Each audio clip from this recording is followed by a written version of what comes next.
నమస్తే. వినాయక నవరాత్రులు స్టార్ట్ అయిపోయాయి. వినాయకుడి ఆవిర్భావము వినాయక చవితి రోజు చంద్రుడిని చూడడం వల్ల నీలాపనిందలు, ఆ నీలాపనిందల నుండి ఎలా తప్పించుకోవాలో కృష్ణా మందిర్లో అయ్యవారు చెప్పారు. నీలాపనిందలు, విఘ్నేశ్వర స్వామి ఆవిర్భావము, గణాధిపత్యం ఎలా వచ్చింది విఘ్నేశ్వర స్వామికి అది కూడా చెప్పారు. వినండి కథ ఇందులో ఈ వీడియోలో ఉంది.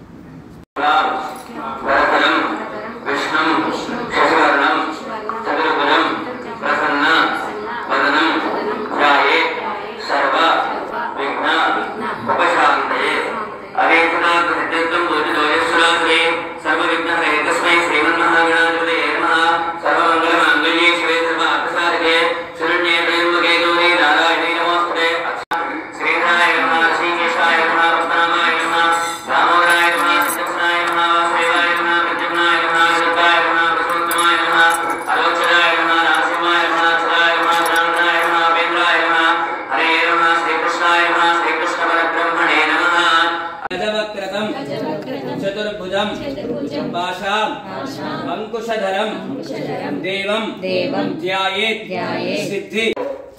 పూర్వం గజాసురుడు అనేటువంటి ఒక రాక్షసుడు ఉండేవాడు. ఆ రాక్షసుడు శివుణ్ణి గురించి ఘోరమైనటువంటి తపస్సు చేశాడు.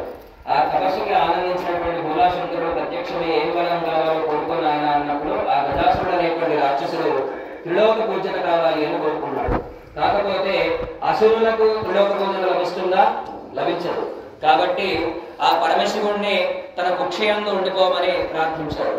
అప్పుడు భక్త సులభుడు భోలాశంకరుడు అయినటువంటి ఆ పరమేశ్వరుడు ఈ గజాసురుడి యొక్క కుక్షయందు కడుపుయందు నివసించసాగాడు. లోకాలన్నీ అల్లకల్లోలమైపోయారు. అందరూ కలిసి లోకమాత అయినటువంటి పార్వతీదేవి పాదాల దగ్గరికి వెళ్లి శరణు వేడారు. అమ్మా, లోకారాధ్యుడు లోకపిత జగత్తుకి పిత అయినటువంటి ఆ పరమేశ్వరుడు గజాసురుడి యొక్క నెపం వల్ల ఆయన కుక్షయందు పోయి నివసిస్తున్నాడు తల్లి. లోకాలన్నీ అల్లకల్లోలం అయిపోయారు. ఇక ఏమి చేసినా మీరే చేయగలరు అని చెప్పి లోకమాత పాదాల మీద పడ్డారు. అప్పుడు ఆ లోకమాత వైకుంఠానికి వెళ్లి నారాయణుడికి సంగతంగా వివరించి వారి అన్నయ్య అయినటువంటి అమ్మవారి యొక్క అన్నయ్య అయినటువంటి ఆ లోకారాధ్యుడు నారాయణుడిని గంగిరెద్దుడు ఆడించేవాడిలాగా వేషం వేయించి పరమేశ్వరుడి వాహనమైనటువంటి నందిని గంగిరెద్దుగా అలంకరించి తీసుకుపోయి గజాసురపురంలో ఉన్నటువంటి గజాసురుడి యొక్క ఆయన యొక్క ఇంటి ముందు, ఆ గజాసురపురంలో ఉన్నటువంటి వారి యొక్క ఇంటి ముందు వికట నాట్యం చేయసాగారు. ఆ నాట్యానికి ఎంతో ఆనందపడ్డటువంటి ఆ గజాసురుడు అనేటువంటి రాక్షసుడు మీకు ఏం వరం కావాలో కోరుకోమన్నాడు. అటువంటి సమయంలో ఆయన నిజరూపాన్ని దాచినటువంటి ఆ శ్రీమన్నారాయణుడు, ఓ గజాసుర, నీ కడుపులో ఉన్నటువంటి పరమశివుడిని బయటకు తీసుకురాను. ఆయన కడుపులో ఉన్నటువంటి ఆయన యజమాని కోసం నంది ఎంతో ఉత్కంఠతో ఎదురు చూస్తోంది. నీ పొట్టను చేసి ఆయన స్వామిని బయటికి తీసుకురావాలని నంది ఎప్పటి నుంచో ఎదురు చూస్తుంది. దయచేసి త్రిలోక పూజుడు అయినటువంటి పరమశివుడిని నీ స్వార్థం కోసం నీ కుక్షియందు ఉంచుకోవడం చాలా తప్పు. కాబట్టి ఆయన్ని వెంటనే బయటికి తీసుకురామని చెప్పాడు. ఆ మాట విన్నటువంటి ఆ గజాసురుడు అనేటువంటి రాక్షసుడు నంది తన యొక్క కొమ్ములతో చీల్చగా ఆ పుట్టలో ఉన్నటువంటి పరమశివుడు వెంటనే బయటికి వచ్చాడు. లోకమంతా కూడా జయజయలు పలికారు. వెంటనే పార్వతీమాత దగ్గరికి వెళ్ళాలనుకున్నటువంటి ఆ పరమశివుడు ఆగామేఘాల మీద పార్వతీదేవి దగ్గరికి వెళ్ళాడు. భర్త వస్తున్నాడు అనేటువంటి తొందరలో స్నానానికి కూడుకున్నటువంటి ఆ పార్వతీదేవి మిగిలిన ఉన్నటువంటి ఆ నలుగు పిండితో బాలుడి రూపాన్ని చేసి దానికి ప్రాణ ప్రతిష్ఠ చేసి, నాయనా, నేను స్నానం చేసి వచ్చేంత వరకు కూడా ఎవరిని లోపలికి రానివ్వద్దు అని చెప్పి కాపలాగా వచ్చి లోపలికి వెళ్ళి స్నానానికి కూడుకుంటుంది. అటువంటి సమయంలో పరమశివుడు ఆగమేఘాల మీద వచ్చి, ఏవోని బాలుడా, నేను నా భార్య వద్దకు వెళ్ళాలి, నువ్వు అడ్డు తొలగు అని చెప్పాడు. మీరు ఎవరైనా కావచ్చు, నా తల్లి నన్ను కాపలాగా ఉంచింది, నా కర్తవ్య నిర్వహణను నేను అతిక్రమించను, కాబట్టి మీరు లోపలికి వెళ్ళవలసినటువంటి అవసరం లేదు, వెళ్ళనిచ్చేటువంటి అవకాశాన్ని నేను మీకు కలిగించను అని చెప్పాడు. అప్పుడు కోపోద్దీపుడైనటువంటి ఆ పరమశివుడు తన దగ్గర ఉన్నటువంటి పుష్పంతో ఆ బాలుడు శిరస్సును ఛేదనం చేశాడు. అప్పుడు ఉగ్రరూపాన్ని దాచినటువంటి మహాకాళి అవతారాన్ని ఎత్తినటువంటి ఆ పార్వతీదేవి యొక్క కోపాన్ని శాంతపరచడానికి గజాసురుడు ఏమని కోరుకున్నాడు? భోలాశంకరుడిని త్రిలోక పూజన కావాలి అని కోరుకున్నాడు. ఆయన వరమిచ్చాడు భోలాశంకరుడు. కాబట్టి ఊరికి ఉత్తరాన ఉన్నటువంటి ఆ గజాసురుడి యొక్క శిరస్సును తీసుకువచ్చి నంది భృంగితో ఆ శిరస్సును తీసుకువచ్చి ఈ బాలుని మొండి మునకు అతికించాడు. మళ్ళీ పునః ప్రాణ ప్రతిష్ఠ చేసి అలా వినాయకుడే గజాననుడు అయ్యాడు. గజాసురుని యొక్క శిరస్సును పొందినటువంటి ఆ గజాననుడు ఇవాళ మనకు వినాయకుడు. అలాగే లోకమంతా కూడా యజ్ఞాది క్రతువులు యాగాలు చేయడానికి ఏ పనికి పూనుకున్నా కూడా అనేకమైనటువంటి విఘ్నాలు కలుగుతూ ఉన్నాయి. ఆ విఘ్నాలన్నీ తొలగిపోవడానికి దేవతలందరూ కూడా పరమశివుడిని గురించి ఒక ప్రశ్న వేశారు. మన విఘ్నాలన్నిటికీ ఒక అధిపతి కావాలి అని చెప్పి. ఈ వాగర్ధ వివ సంపృక్తో వాగర్ధ ప్రతిపత్తయే జగదప్పితరవు వందే పార్వతీ పరమేశ్వరుడు. ఈ లోకానికి మొత్తానికి పార్వతీ పరమేశ్వరుడు ఎవరు? అమ్మా నాన్న. కాబట్టి మీ పిల్లలలో ఇద్దరిలో ఎవరికి ఇచ్చినా మాకు అభ్యంతరం లేదు. ఎవరికో ఒకళ్ళకు లోక పూజ్యత లభించేటట్టుగా విఘ్నాలకు ఆధిపత్యం ఇవ్వాలి అని చెప్పి దేవతలందరూ కోరుకున్నారు. అప్పుడు పరమశివుడు ఇద్దరు కొడుకులను పిలిచాడు. నాయన, మీ ఇద్దరిలో ఎవరైతే ఈ లోకంలో ఉన్నటువంటి అన్ని పుణ్య నదీ స్నానాలు, అన్ని దేవతా క్షేత్రాలు దర్శించుకొని అన్ని నదుల్లో స్నానం ఆచరించి ఎవరైతే ముందుగా నా వద్దకు వస్తారో వారికి ఆధిపత్యం లభిస్తుంది అని చెప్పారు. అది విన్నటువంటి సుబ్రహ్మణ్యేశ్వర స్వామి నెమలి వాహనుడు, సన్నగా ఉంటాడు, ఆగమేఘాల మీద వెళ్ళిపోయినాడు. కానీ మన వినాయకుడేమో లావుగా ఉంటాడు, కిందికి వంగితే బొజ్జ నేల కానుతుంది. అటువంటి పరిస్థితుల్లో ఏమీ చేయలేక నిబ్బరపోయి దిగ్భ్రాంతితో కూర్చున్నటువంటి వినాయకుడి దగ్గరికి వెళ్ళి పరమశివుడు తారక మంత్రాన్ని ఉపదేశించాడు. నాయన, ఈ తారక మంత్రాన్ని చదువుతూ కనుక నీవు ఎక్కడ ప్రదక్షిణం చేసినా కూడా ప్రపంచమంతా తిరిగినటువంటి ఫలితం లభిస్తుంది అని అన్నాడు. అప్పుడు ఈ లోకానికి మొత్తానికి జగత్తు పితలైనటువంటి మీరు, నాకు కూడా తల్లిదండ్రులు, భౌతికంగా ఈ దేహాన్ని ఇచ్చినటువంటి మీరు, లౌకికంగా ఈ లోకంలో ఉన్నటువంటి అవకాశాన్ని ఇచ్చినటువంటి మీకంటా నాకు గొప్పవారు ఎవరు లేరు అని చెప్పి ఆ తారక మంత్రాన్ని చదువుతూ వారిద్దరు చుట్టూ ప్రదక్షిణం చేశారు. అలా మొదటి ప్రదక్షిణం చేసేటువంటి సమయానికి అన్ని నదుల్లో కూడా సుబ్రహ్మణ్య స్వామి కంటే ముందు వినాయకుడే కనిపిస్తున్నాడు. అప్పుడు అగ్రజుల వారి గొప్పతనం ఏమిటో సుబ్రహ్మణ్యుడికి అర్థమైంది. వెంటనే కైలాసానికి వచ్చాడు. స్వామి, అగ్రజుల వారి యొక్క గొప్పతనం నాకు తెలిసింది, కాబట్టి అన్నయ్య గారికి ఆధిపత్యం ఇవ్వాలి అని చెప్పి పరమేశ్వరుని వేడుకున్నాడు. అట్టాట్టహాసంగా అంగరంగ వైభవపేతంగా స్వామివారికి పట్టాభిషేకం జరిగింది. ఆయనకి ఇష్టమైనటువంటి కొడుములు, ఉండ్రాళ్ళు, ఆయనకి ఇష్టమైనటువంటి భక్ష భోజాలన్నీ స్వామివారికి నైవేద్యం పెట్టారు. అన్ని బాగా భుజించాడు. కడుపంతా పొట్టంతా నిండిపోయింది. అటువంటి సమయంలో వంగితే పుట్ట నేల కాంతుందేమో అనేటువంటి స్థితిలో ఉన్నటువంటి వినాయకుని యొక్క స్థితి గమనించినటువంటి చంద్రుడు పరిహసించి నవ్వుతాడు. దానివల్ల ఆ విఘ్నేశ్వరుడు యొక్క పుట్ట పగిలిపోయి అందులో ఉన్నటువంటి కుడుములు, లడ్డూలు అన్ని కూడా బయటపడి చంద్రవందరగా మూర్ఛపై తెలియబడుతుంటారు. అటువంటి సమయంలో ఆ విషయాన్ని గమనించినటువంటి పార్వతీదేవి మళ్ళీ వినాయకుడి ప్రాణ ప్రతిష్ఠ చేసి దీనికి కారణమైనటువంటి చంద్రుడిని ఎవరైతే చూస్తారో వారు నీలాపనిందలు పడుతురుగాక అని చెప్పి శమించినటువంటి వారు. అటువంటి సమయంలో లోకమంతా కూడా నిద్రపోతుంది. చంద్రుని చూడకుండా ఎవరైనా ఉండగలరా? ఉండలేరు. అలా దేవతలందరూ కలిసి అమ్మ శాంతించి తల్లి అని చెప్పి పార్వతీదేవిని వేడుకున్నప్పుడు ఏ చవితి నాడైతే చంద్రుడు నా కొడుకును చూసి పరిహసించాడో ఆ చవితి నాడు మాత్రం చంద్రుడిని ఎవరు చూడలేదు. ఒకవేళ చూసినా కూడా శమంతకోపాఖ్యానం అనేటువంటి ఒక కథ ఉంది. శ్రీకృష్ణ పరమాత్మ ఇది ఎవరికి తప్పలేదయ్యా అంటే మహావిష్ణు సంభూతుడైనటువంటి శ్రీకృష్ణ పరమాత్మ కూడా ఈ యొక్క నీలాపనిందలు తప్పలేదు. మీకు వినాయక చవితి నాడు గోశాలలో స్వామివారు ఆవు యొక్క పాలు వెతుకుతూ ఆ పాలల్లో చంద్రుడి యొక్క ప్రతిబింబాన్ని చూశాడు. ఆహా, నేను ఇంకా ఎటువంటి కర్మ ప్రారంభం అనుభవిస్తాను అని చెప్పి ఆయన లోక సంపూజ్యుడు అయినటువంటి వాడు కాబట్టి ముందుగానే తెలుసుకున్నాడు. సత్రాజిత్తు అనేటువంటి ఒక రాజు ఉండేవాడు. ఆయన దగ్గర శమంతక మణి అనేటువంటి ఒక మణి ఉన్నది. ఆ మణి ఏమిటయ్యా అంటే రోజుకు 8 భారముల బంగారాన్ని ఇస్తుంది. అటువంటి సమయంలో సత్రాజిత్తు దగ్గరికి వెళ్ళినటువంటి శ్రీకృష్ణ పరమాత్మ, ఏమయ్యా సత్రాజిత్తు, నీ దగ్గర ఉన్నటువంటి శమంతక మణి నాకు ఇవ్వచ్చు కదా అని చెప్పి అడిగాడు.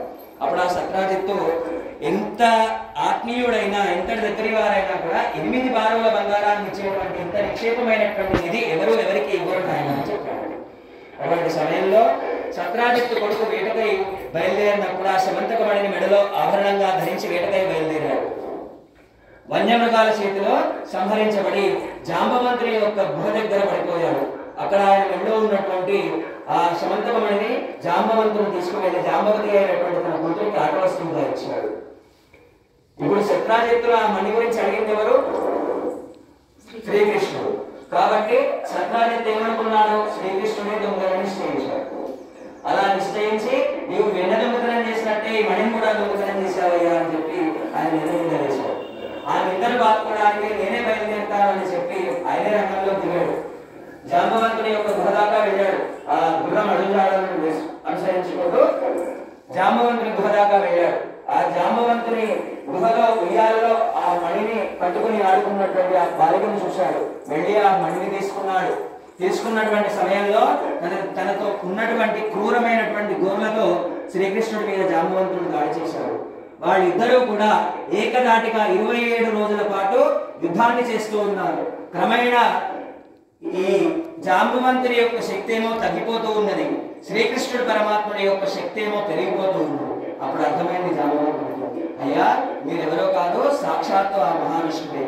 ఆయనతో యుద్ధం చేస్తున్నటువంటి అనుభూతి, పునర్జన్మలో చేసినటువంటి అనుభూతి నాకు కలుగుతున్నట్టు అని చెప్పాను. అప్పుడు శ్రీకృష్ణుడు అంటాడు, నీవు పోయిన జన్మలో రావణాసురుడు, నీవు నాతో ద్వంద్వ యుద్ధాన్ని కావాలని కోరుకున్నావు కాబట్టి ఈ విధంగా ఈ జన్మలో ఆ కోరిక నెరవేర్చుకున్నావు అని చెప్తున్నాడు. అప్పుడు ఆనందపడ్డటువంటి ఆ జాంబవంతుడు తన కూతురునితో సహితంగా మణిని కూడా ఇచ్చి జాంబవతిని ఇచ్చి వివాహం చేశాడు. ఆ మణిని తనకి ఇచ్చి వరుణం చేశాడు. శ్రీకృష్ణుడు తన యొక్క మాయాశక్తితో సత్రాజిత్తు యొక్క కుమారుణ్ణి మళ్ళీ బతికించాడు. వాళ్ళందరూ కూడా సత్రాజిత్తు యొక్క సంస్థానానికి వెళ్ళాడు. అప్పుడు సత్రాజిత్తు పశ్చాత్తాపంతో మిమ్మల్ని నేను అవమానించాను, నన్ను క్షమించండి అని పాదాల మీద పడి తన కూతురైనటువంటి సత్యభామను ఇచ్చి వివాహం చేసి కట్నంగా కానుకగా మణిని కూడా ఇచ్చాడు. ఆయన అంటే మహావిష్ణు స్వరూపం కాబట్టి ఆయన బాపుకున్నాడు. మనకు అది సాధ్యం కాదు. కాబట్టి మనమందరము కూడా ఈ శ్రీమంతకోపాఖ్యానం కథని ఈరోజు విఘ్నేశ్వరుని పూజించినట్టయితే ఆ చంద్రుని చూసినటువంటి ఆ దోషం సంపూర్ణంగా పోయి ఆ విఘ్నేశ్వరుని యొక్క ఆశీస్సులు వస్తాయి. జయ బోలో గణేశ భగవానికి.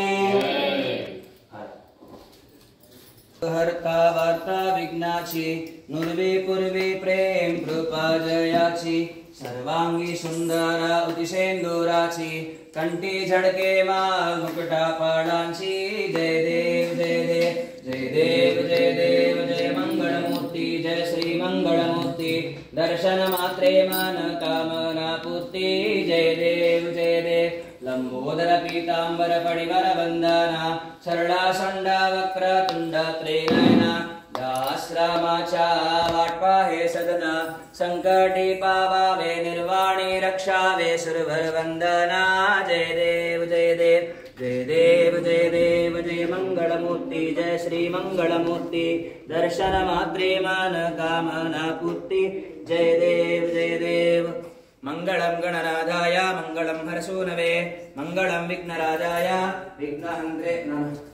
विघ्नहंत्रेस्तु मंगलम आनंद कर्पूर तेजो पट्टु तेजो मंगल नीराजनं संदर्शयामि नीराजनानन्तरं शुद्ध आचमनीयं समर्पयामि रक्षां धारयामि मंत्रपुष्पं अक्षिंतलु తీసుకోండి పూలు తీసుకోండి హారతి తీసుకున్న తర్వాత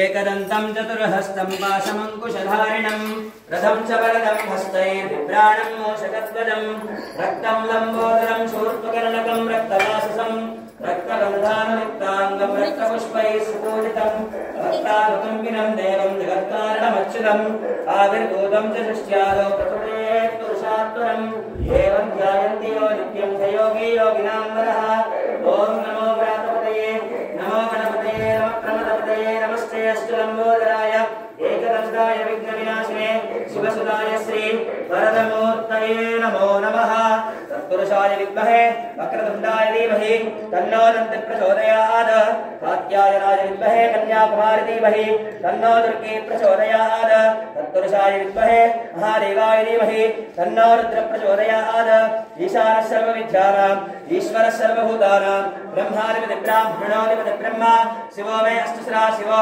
सिद्धिबुद्धिसमेत वरसिद्धिविनायक स्वामिने नमः तव पादारविन्दयो वेदोक्त सुवर्णदिव्यमन्त्रपुष्पाञ्जलिं समर्पयामि प्रदक्षिणत्रय नमस्कारां समर्पयामि यानि कानि पापानि जन्मान्तरकृतानि च तानि तानि प्रणश्यन्ति मंत्रहीनं क्रियाहीनं भक्तिहीनं शक्तिहीनं विघ्नेश्वर यत्पूजितं मया देव परिपूर्णं तदस्तु मे अक्षिंतल्नि वदिलिपेट्टंడి